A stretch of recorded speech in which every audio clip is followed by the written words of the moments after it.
Além do modelo do centro de gravidade exato, que nós acabamos de conhecer, o Baloo também cita outros modelos que podem ser utilizados para avaliação da localização de instalação única, como as técnicas gráficas e os métodos de aproximações. Para Baloo, apesar das limitações desses modelos, embora mais simplificados, eles ajudam na pesquisa para definir a melhor localização, por refletirem com mais realismo, né, o problema real, a situação real vivida, encontrada pelo gestor, pela organização. Por fim, Baloo observa que, apesar da simplificação desses modelos, se essas premissas, como a linearidade das taxas de transporte, não tiverem grande efeito sobre a solução, esses métodos mais simples podem ser bem mais vantajosos do que métodos mais complexos, que vão exigir mais esforço e mais tempo para a definição da melhor localização, da melhor opção. Como suposições simplificadoras desses modelos, Baloo cita a concentração dos volumes de demanda em um único ponto. Nós sabemos que isso não ocorre, né? A demanda, por exemplo, dentro de um bairro, dentro de uma cidade, dentro de uma região, ela não se dá concentrada em um único ponto, onde nós plotamos lá as coordenadas horizontais e verticais. Esses modelos geralmente consideram apenas os custos variáveis e desconsideram, por exemplo, as diferenças no custo de capital para estabelecer um armazém em várias localidades. Então, dependendo da localização, esse custo de capital pode ser maior ou menor, como também os custos de mão de obra, os custos de manutenção de estoque e utilidades públicas associadas.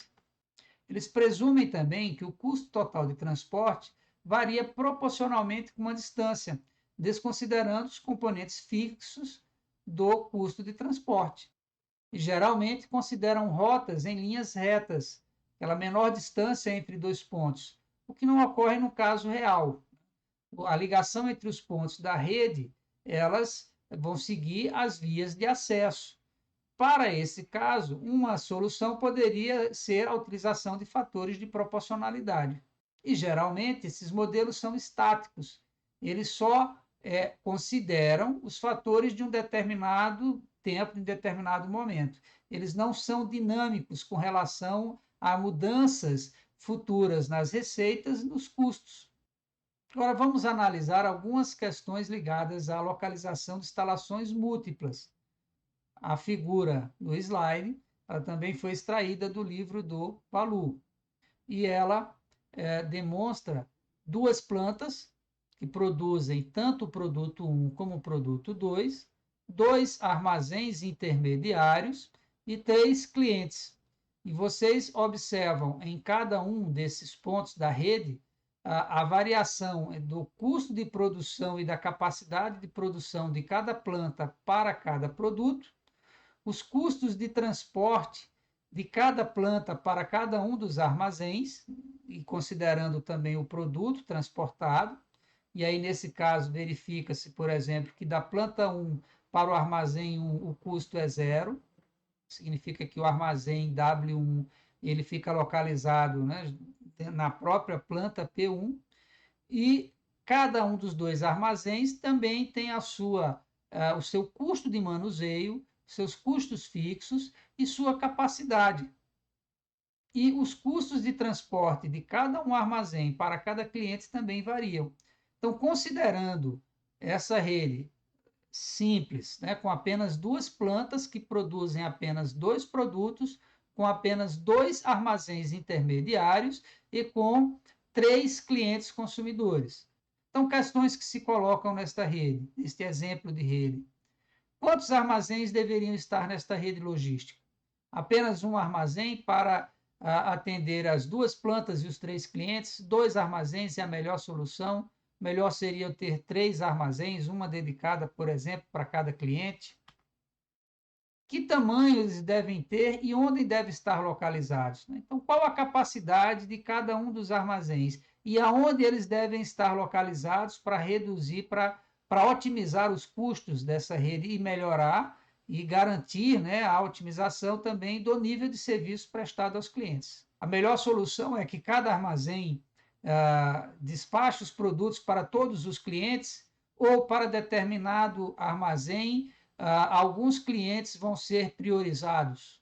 Quais armazéns devem ser designados a cada planta, fornecedor ou porto? Então, todos os armazéns que nós vamos designar, que nós vamos implementar, vão receber produtos de todos os pontos de fornecimento. Quais produtos devem ser estocados em cada armazém?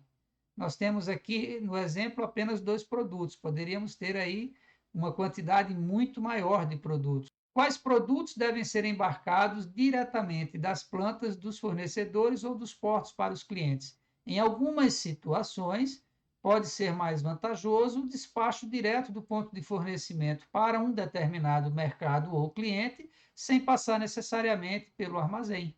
Então, a complexidade, né, o nível de complexidade decisório, no caso de instalações múltiplas, ele é muito maior do que no exemplo visto da instalação única. Não é foco da nossa videoaula adentrar nos modelos de localização de instalações múltiplas, pois são modelos que exigem uma matemática muito mais sofisticada, modelos de pesquisa operacional, e aí precisaríamos ter cursos específicos apenas para nos capacitarmos a utilizar essas metodologias.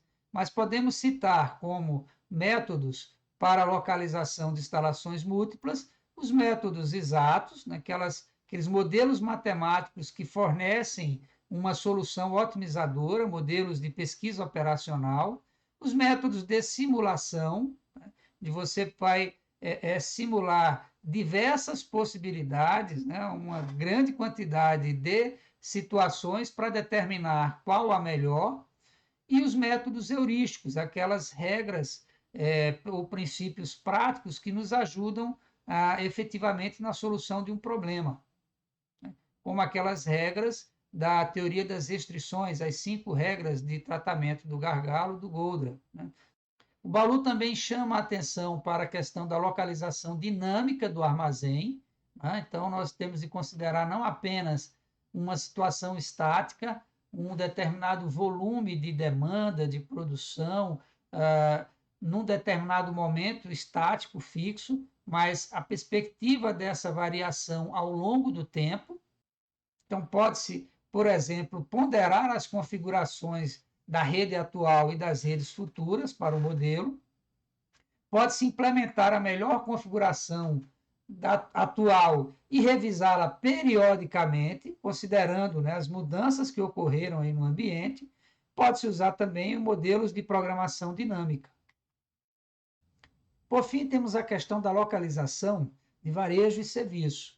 Os centros de varejo e serviço normalmente são o ponto final de estocagem de uma rede, tais como lojas de departamentos, supermercados, filiais de bancos, centros médicos de emergência, igrejas, delegacias de polícia, quartéis de bombeiros, sendo altamente sensíveis às receitas e aos fatores de acessibilidade.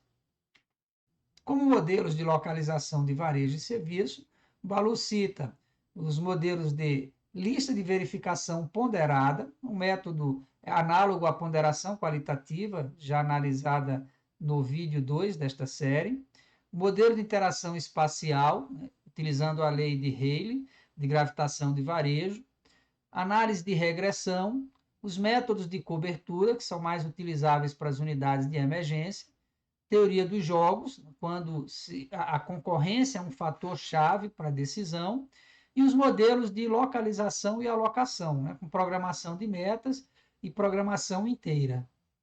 Na videoaula anterior, nós deixamos um exercício sobre localização de unidades de emergência para você resolver. Vamos agora ao gabarito da questão. Então, dada a malha, né, com as localidades de A a G e os tempos determinados, nós preenchemos a tabela e vamos escolher aquela localidade que tem o menor dentre esses maiores tempos.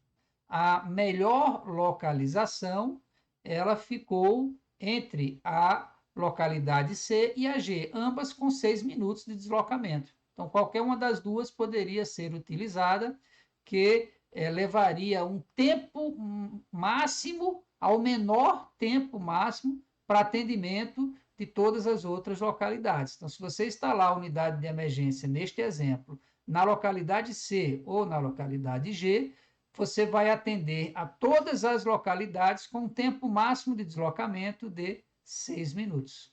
Nesta aula, utilizamos como livro-texto o livro do Balu, Gerenciamento da Cadeia de Suprimentos, Logística Empresarial.